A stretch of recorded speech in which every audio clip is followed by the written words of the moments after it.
Namaste, Creative Yogis. How you all doing out there? Hope you've all had a fabulous week and are enjoying this lovely shift, this energetic shift that's happening this month as we're moving into the earth energy. So hopefully you're noticing every month these little subtle shifts that happen, and that it's a story unfolding throughout the year. And one chapter leads to the next chapter, and there's kind of a logic to it. And the whole picture of this year is about manifesting the big one, manifesting your dreams. It's a very auspicious year. So this whole energy is supporting the idea of manifesting. So the earth energy helps us to realize the value of routine, of getting into really good routines with ourselves and really enjoying those routines. It's important to have that spark of passion and excitement, and just recognizing them as kind of sacred practices for yourself. So that the first kind of foundational routine we look at is our self-care practices. And I think of that routine as your sacred space, or the golden circle. It's another way that we kind of talk about this space. So this is the space that you carve out for yourself, either literally or figuratively, where you go into your yoga practice, your meditation, your journaling, your creativity, whatever that may be, and really nourish yourself, feed yourself with this lovely healing energy, this healing practices. So when you spend that time and commit to that every single day or however often you do it, you start to build this connection with self, and you're able to tune in and listen particularly to your heart space. And it's in your heart space that's where your truth is. That's where what's going to make you happy is being in touch with your heart. And that's where you start to come up with the idea of what it is you want to manifest. And it goes across the board. So it could be to do with career, it could be to do with family, finding a relationship, having a child or having children, how you parent, how you co-parent, to do with what house you live in, where you live in the world. You know, it's everything. It's seeing that you are the manifester of your life. And so really diving into that and listening to what actually is going to make you happy, which last month we were really encouraged to do a lot of that. So having some clarity about what makes us happy helps us to then create the spirit action, which is the next routine that supports whatever it is you want to manifest. So say for instance you've got a fitness goal, and so you need to go to the gym 3 times a week. You know, these simple kind of routines that you put in place to support manifesting your dream. So the key thing is whatever routines you come up with, you enjoy. Because at our heart we are like children. We're children. And just like if you're around children, you know, in order to get them to do something, you've got to make it fun. You've got to make it playful and enjoyable. And that's what's going to inspire them to keep doing it, you know, and to dive in there. And they go in wholeheartedly, don't they? And that's the same for us. So if we turn it into a chore or a burden or a really heavy responsibility, we're just going to find excuses to get out of doing it. So it's really enjoying these routines and setting them in place one step at a time, and know that everything that you're laying, all these foundations you're laying, are helping you to manifest that massive big dream that you have. And that's how it happens. That's how it works. It's really one step at a time, just really, really listening and being guided by your heart space.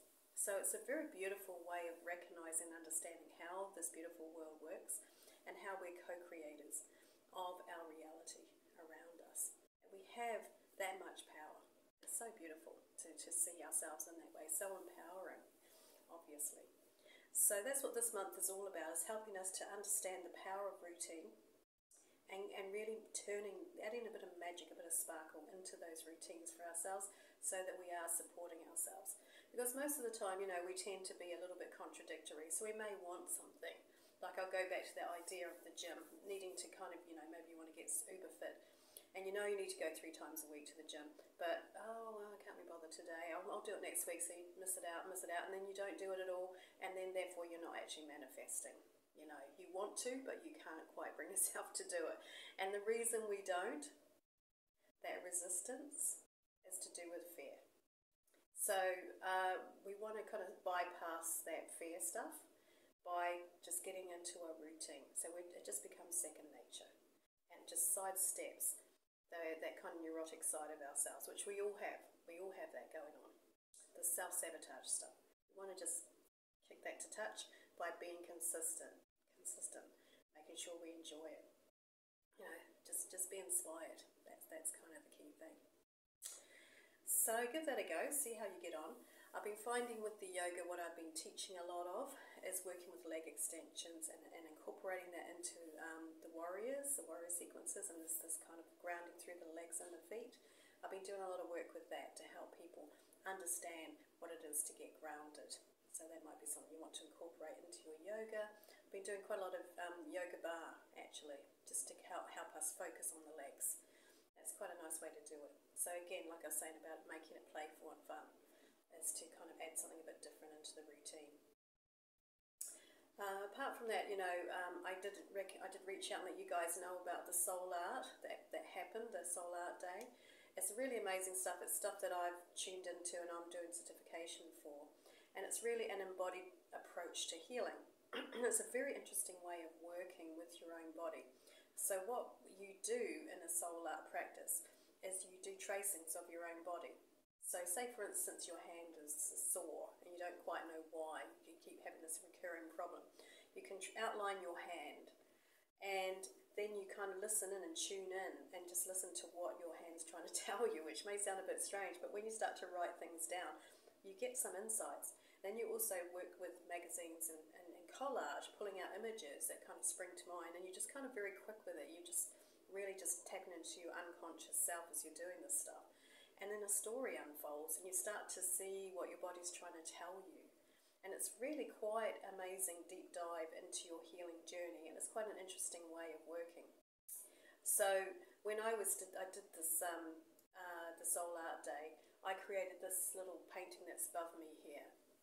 And the reason I created that in that way is that I was looking at how to embody the divine feminine. I was thinking, how do I do that? How do I approach that in my practice? And you know, what exactly is that? And the shape, the pose that came to mind was based on Greek goddesses and looking at Greek mythology. So I started to dive into Greek mythology and looking into the goddesses and the muses and all that. So it just sent me on this amazing journey, which informs my understanding of the divine feminine even more. So it actually did send me off, you know, to do a bit of study. and also the image itself as it came out was butterflies and flowers and connecting to nature as I sort of expected. I was in telling me to go outside and spend time in nature. So, you know, you just learn so much about yourself by giving this stuff a go. So I do recommend it. I'm about to do a soul art workshop myself next Thursday for my students here.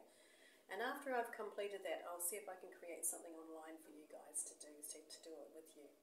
I'll see how I get on with that because it's actually quite involved and long-winded kind of process. So we'll see how we get on. Alright, so let's choose some cards for you today. See what's coming up for you. So let's go for the Moonology. So what do the creative yogis need to know right now? What do they need to know? I have to say a lot of you are definitely listening to your heart and are following your passion. You know, some of you are turning it into a business opportunity. Maybe it's a side hustle. Some of you are just spending more time in the stuff that you love doing. I've noticed a lot of you got into gardening actually, which is lovely. Some of you have changed locations, finding your home, all that sort of stuff. Beautiful. So actually manifesting really big dreams. So you're really on track. So well done, guys. Just give yourselves a little pat on the back for that. Making changes. Yeah, moving house, all sorts of things. Okay, so what do the creative yogis need to know? Oh, you're very close to achieving your goal. There you you go. Like I said, you're on track. Very close to achieving your goal, so keep going. It's the Gibeah moon, so that's just before the full moon, so it's very, very close. I think we pulled this one before. So you're on track, guys. Well done.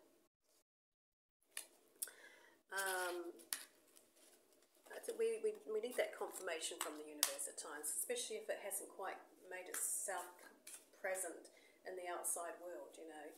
It's good to know that you're kind of the energy you're putting into something, it is getting results. It's just behind the scenes, you know. But we are getting there, making it happen for ourselves. Alright, let's choose a goddess card. It's going to be nice to do a goddess card today. Oh, one's fallen out. So this one is called the Sarasvati, which is the arts. So it says here, express yourself through creative art practices. So whatever that is for you. It may not be the soul art stuff I was talking about, might be something else. Maybe, because actually what's quite interesting about her is that she's playing an instrument. I don't know what it is. Looks like an Indian instrument. You might know what it is. She's got a swan there, and she's got her foot on a lotus flower. So connecting to nature, being around animals maybe, going outside, singing, just listening to music. You know, there's lots of ways to be creative. Alright, so those are quite beautiful cards that you got today, so well done. Alright, so that's it for me today. Have a lovely week. Namaste.